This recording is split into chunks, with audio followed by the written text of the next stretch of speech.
জন্য দামি খাবার, দামি পোশাক, বড় অট্টালিকা, দামি গাড়ি, প্রচুর ব্যাংক ব্যালেন্স থাকলেই সুখে, শান্তিতে, আনন্দে বেঁচে থাকা যায়।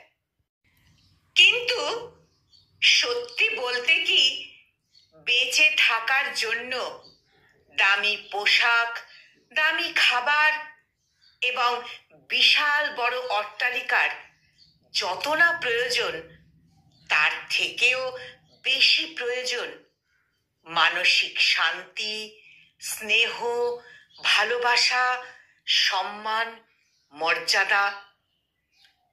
অবহেলা, অসম্মান, অমর্যাদা মানুষকে তিলে তিলে শেষ করে দেয়।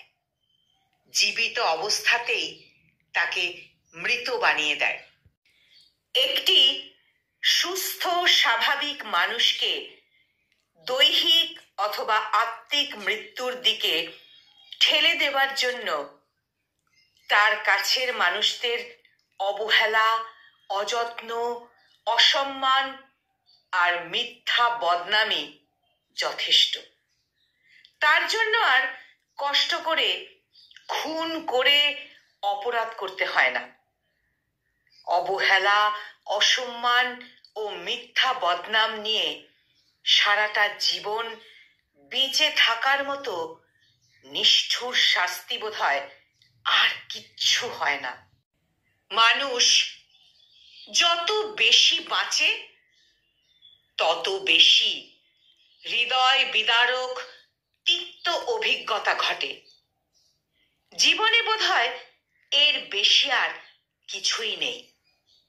জীবনে অন্যের জন্য কি কি করেছো সেটা বড় কথা নয়, কিন্তু কি করনি সেটাই হয়ে যায় কোটি টাকার প্রশ্ন। মানুষের চাহিদার কোনো শেষ থাকে না। নিজের সবটুকু নিংড়ে উজাড় করে ঢেলে দিলেও সব শেষে শূন্য ঝুলি নিয়েই ফিরতে হয়। এই মোটিভেশনাল স্পিচটি কলমে মধু ছন্দা দাস আর উচ্চারণে আমি নিবেদিতা।